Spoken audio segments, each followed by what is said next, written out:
नमस्कार दोस्तों, आप सभी का dream classes for MBPSC YouTube channel में स्वागत है। मैं हूं राजदीप रघुवंशी। आज हम भारतीय संविधान के अंतर्गत राज्य के नीति निर्देशक तत्वों का अध्ययन करेंगे। इससे आने वाले सभी प्रश्नों को देखेंगे और इन अनुच्छेद के बारे में विस्तृत से अध्ययन करेंगे। तो आइए देखते हैं राज्य के नीति निर्देशक तत्व। जो राज्य के नीति निर्देशक तत्व हैं, ये संविधान के भाग 4 में वर्णित हैं एवं अनुच्छेद 36 से 51 तक राज्य के नीति निर्देशक तत्व भाग 4 अनुच्छेद 36 से 51 तक वर्णित है। इन राज्य के नीति निर्देशक तत्वों को का जो स्रोत है तो ये है आयरलैंड। एग्जाम में प्रश्न पूछा जाएगा। राज्य के नीति निर्देशक तत्व जो है ये आयरलैंड से लिए गए हैं। तो दोस्तों, आपके लिए प्रश्न है कि आयरलैंड से भारतीय संविधान में क्या क्या शामिल किया गया है। आपको कमेंट बॉक्स में कमेंट करना है कि आयरलैंड से भारतीय संविधान में किन किन चीजों को शामिल किया गया है। ठीक है, तो आगे बढ़ते हैं। राज्य के नीति निर्देशक तत्व से भाग 4 में है, अनुच्छेद 36 से 51 है। स्रोत की बात करें तो यहाँ आयरलैंड से लिया गया है। अब आपसे प्रश्न ये है कि भैया जो राज्य का नीति निर्देशक तत्व है ये भारतीय संविधान में क्यों शामिल किया। तो यह भारतीय संविधान में लोक कल्याणकारी राज्य की स्थापना के लिए राज्य के नीति निर्देशक तत्व शामिल किए। राज्य के नीति निर्देशक तत्वों को किसी भी राज्य की सरकार द्वारा उसके राज्य के कल्याण करने के लिए ध्यान में रखकर नीति, नियम, कानून का निर्माण करती है। कोई भी राज्य सरकार इन्हीं निर्देशक तत्व जो भी है राज्य के नीति निर्देशक तत्व, इनका ध्यान रखकर कानून का निर्माण करती है। अर्थात लोक कल्याणकारी राज्य की स्थापना के लिए राज्य के नीति निर्देशक तत्वों का वर्णन किया गया है जो न्यायालय में परिवर्तनीय नहीं है। अर्थात इनके ये यदि हमें प्राप्त नहीं होते हैं तो इनके खिलाफ हम न्यायालय में किसी भी प्रकार से अपील नहीं कर सकते। तो आपको ये ध्यान रखना है। 36 से 51 तक के आपके नीति निर्देशक तत्व दिए हैं, यहाँ से प्रश्न पूछा जाता है। अब हम इनके अनुच्छेदों के बारे में बात करें तो अनुच्छेद 36 में परिभाषा दी गई है। अनुच्छेद 36 में परिभाषा दी गई है कि राज्य के नीति निर्देशक तत्व क्या होंगे, इनके बारे में बताया गया है। मतलब राज्य के नीति निर्देशक तत्व का अर्थ यह है कि आर्थिक एवं कोई भी राज्य आर्थिक एवं सामाजिक, आर्थिक और कल्याणकारी राज्य की स्थापना के लिए राज्य के नीति निर्देशक तत्वों को इस भाग में शामिल किया गया है और इससे संबंधित परिभाषा के बारे में आपको अनुच्छेद 36 में दिया गया है। जबकि अनुच्छेद 37 क्या कहता है कि पहली बात कि इस भाग के उपबंध जो है ये न्यायालय में परिवर्तनीय नहीं है। ये आर्टिकल 37 में कहते हैं। तो आर्टिकल 37 क्या कहता है कि इस भाग के उपबंध न्यायालय में परिवर्तन, मतलब कि आप इसके खिलाफ न्यायालय में नहीं जा सकते। तो न्यायालय में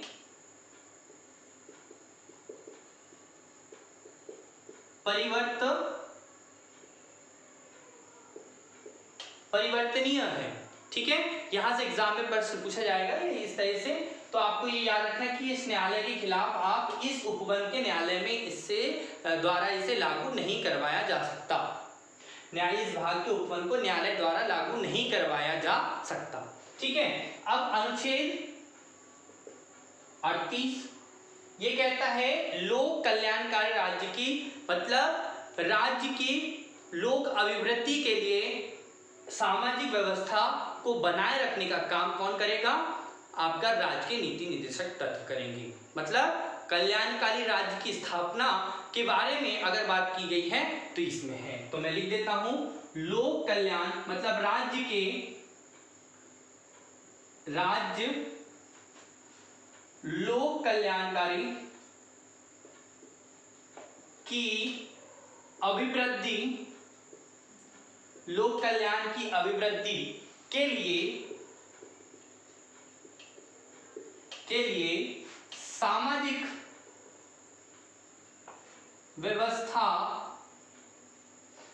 व्यवस्था बनाएगा।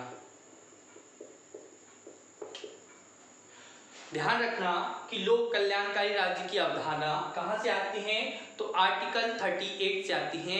ये एग्जाम में सबसे ज्यादा प्रश्न इस भाग से पूछा जाता है, ठीक है, आपको याद रखना है। फिर अगला आता है अनुच्छेद 39।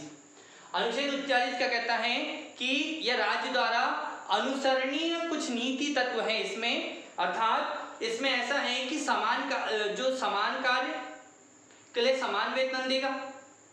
फिर उसके बाद में है धन का समान वितरण करेगा, ठीक है, धन का केंद्रीकरण ना करके धन का विकेंद्रीकरण होगा, ठीक है। तो इसमें बताया गया है समान न्याय और निःशुल्क विधिक सहायता के बारे में भी उपबंध किया गया है। तो मैं इसमें लिख देता हूं, राज्य द्वारा अनुसरणीय कुछ नीति तत्व। अनुच्छेद 39 का भी है, 39 का, इस 39 का में क्या दिया गया है, समान न्याय एवं या और निःशुल्क विधिक सहायता। आपको ध्यान रखना है कि 39 का में क्या दिया गया है, समान न्याय एवं निःशुल्क विधिक सहायता। अनुच्छेद 40 बहुत ज्यादा बार प्रश्न पूछा जाता है इससे, इसमें है ग्राम पंचायतों का गठन, ठीक है। तो ये गांधीवादी विचारधाराओं को लेकर यहाँ पर ग्राम पंचायतों के गठन की बात की गई है। एग्जाम में प्रश्न पूछा जाता है कि भारतीय संविधान के अंतर्गत पंचायतों का गठन किस अनुच्छेद के अंतर्गत किया गया है, तो अनुच्छेद 40 भाग 4 अनुच्छेद 40, ठीक है, पंचायतों का गठन। अगला जो अनुच्छेद है 41, अनुच्छेद 41 क्या कहता है कि इसके अंतर्गत कुछ दशाओं में काम, शिक्षा एवं रोजगार पाने का अधिकार है, ठीक है। तो मैं लिख देता हूं, इसके अंतर्गत कुछ दशाओं में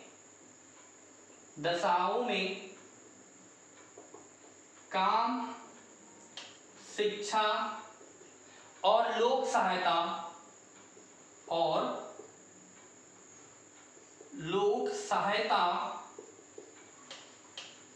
पाने का अधिकार,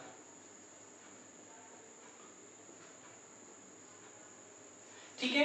तो कुछ दशाओं में काम, शिक्षा और लोक सहायता पाने का अधिकार, अर्थात इसके अंतर्गत मनरेगा, ठीक है, शिक्षा और भी बहुत सारी चीजें यहाँ पर आएंगी। तो आपको ध्यान रखना है कि कुछ दशाओं में काम, शिक्षा और लोक सहायता प्राप्त करने का अधिकार किस आर्टिकल में है, आर्टिकल 41।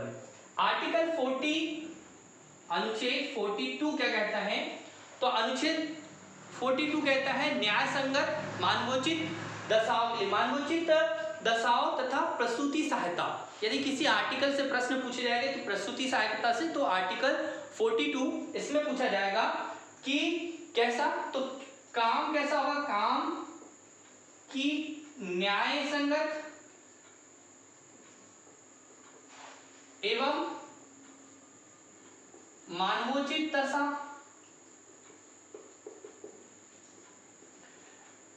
तथा प्रसूति सहायता।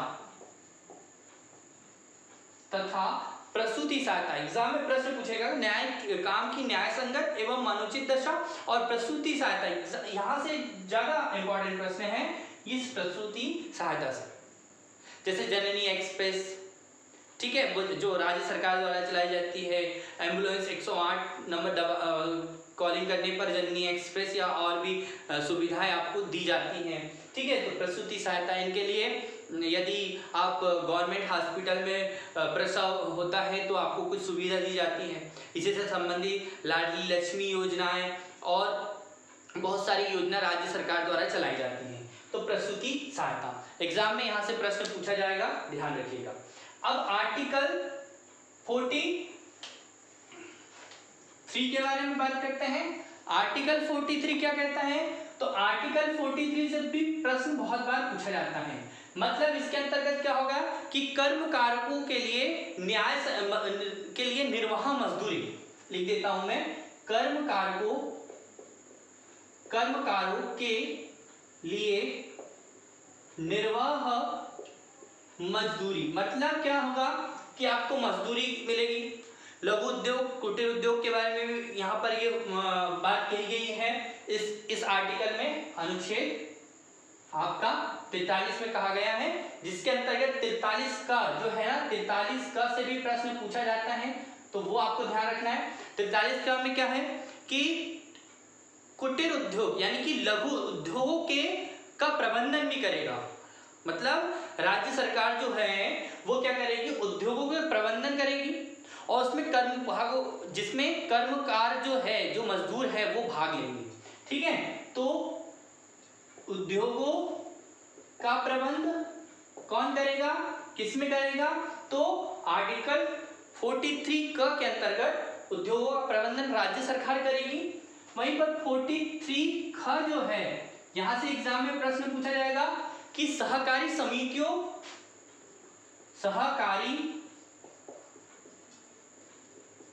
समितियों को बढ़ावा कौन देगी? तो आपको ध्यान रखना है, बढ़ावा कौन देगा? सहकारी समितियों को बढ़ावा देगा राज्य सरकार।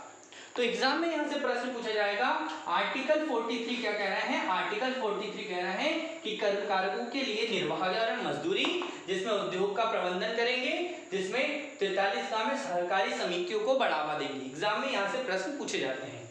आर्टिकल अनुच्छेद 44 ये क्या कह रहे हैं कि ये नागरिकों के लिए एक समान सिविल संहिता का निर्माण करेंगे। तो नागरिकों को एक समान सिविलता, मतलब एक समान सिविल कोड जो है, समान सिविल कोड, इसके अंतर्गत सभी वर्ग जो है वो समान है। इसमें किसी भी प्रकार का आरक्षण जैसी व्यवस्था नहीं की गई है, किसी भी प्रकार का विभेद नहीं किया गया है। यहाँ केवल इस आर्टिकल का जो लागू है ये केवल एकमात्र हमारे राज्य गोवा, जो क्षेत्रफल की दृष्टि से सबसे छोटा राज्य है, उस गोवा में इसके ये लागू है, आर्टिकल 44 लागू है। तो आपसे प्रश्न पूछ सकते हैं कि भारतीय संविधान के में वर्णित आर्टिकल 44 का अनुसरण कौन सा राज्य करता है? तो राज्य है गोवा। तो ये आपको प्रश्न ध्यान रखिएगा। समान सिविल संहिता, जिसमें प्रत्येक व्यक्ति समान होगा, इसके बारे में समान सिविल संहिता आपको अनुच्छेद 44 में है। अनुच्छेद 45 क्या कहता है?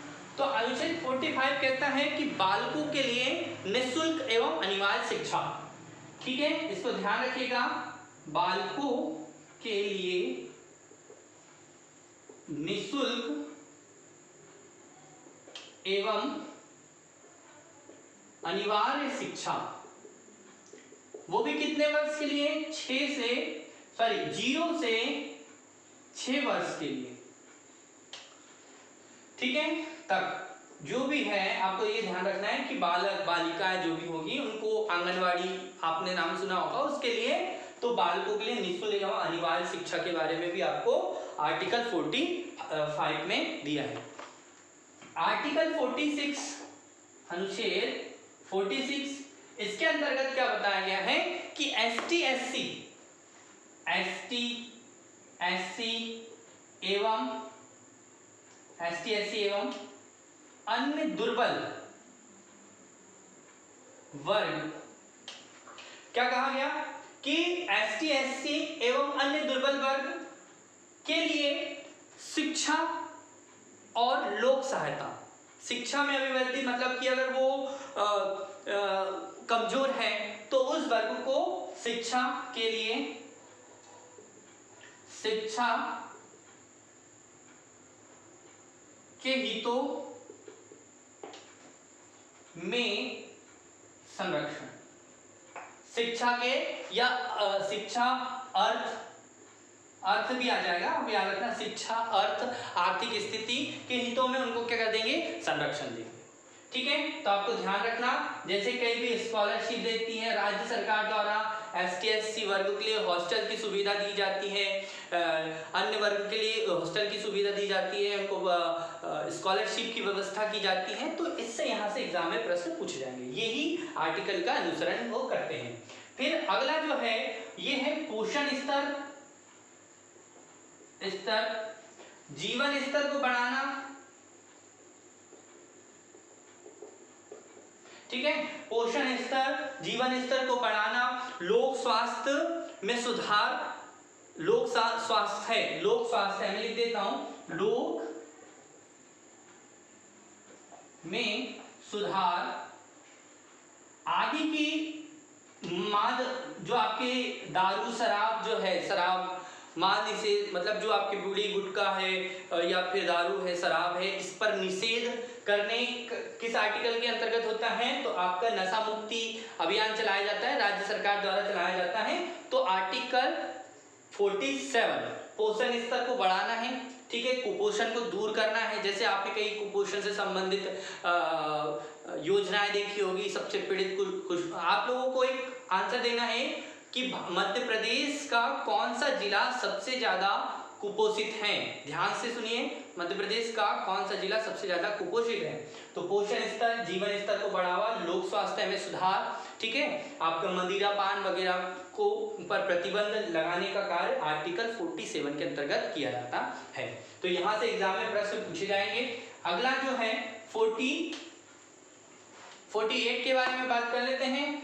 अनुच्छेद 48 क्या कर रहे हैं, कृषि एवं पशुपालन को बढ़ावा। तो यहां से ध्यान रखना है, कृषि एवं पशुपालन के बारे में कौन कह रहे हैं, आर्टिकल 48। लेकिन आर्टिकल 48 का भी है, यहां से प्रश्न पूछा जाता है। इसमें आता है पर्यावरण संरक्षण,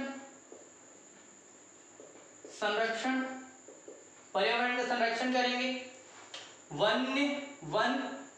एवं वन्य जीवों का संरक्षण। ठीक है, कृषि एवं पशुपालन की बात यहां पर की है, जबकि आर्टिकल 48 का में पर्यावरण संरक्षण, वन एवं वन्य जीवों का संरक्षण के बारे में बताया है। आपको ध्यान रखना है कि ये जो आर्टिकल है ये 42वां संविधान संशोधन, इस संविधान संशोधन 1976 के अंतर्गत इसको जोड़ा गया। याद रखिएगा, पर्यावरण संरक्षण, वन्य जीव संरक्षण आदि, ये जो है ये 42वां संविधान संशोधन 1976 के द्वारा जोड़ा गया। तो यहां से एग्जाम में प्रश्न पूछा जाता है, आपको ध्यान रखना है। आर्टिकल 49 ये क्या कह रहा है, ये कह रहा है आपकी जो इमारतें हैं, जो आपकी ऐतिहासिक इमारत है, ऐतिहासिक स्थल है, उसका क्या करेंगे, तो राष्ट्रीय स्मारकों का संरक्षण करेंगे। तो राष्ट्रीय महत्व के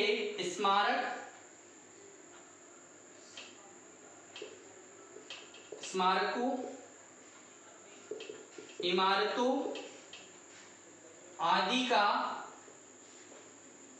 संरक्षण जो है, कि आपके राष्ट्रीय महत्व के स्मारकों, इमारतों आदि का संरक्षण करेंगे।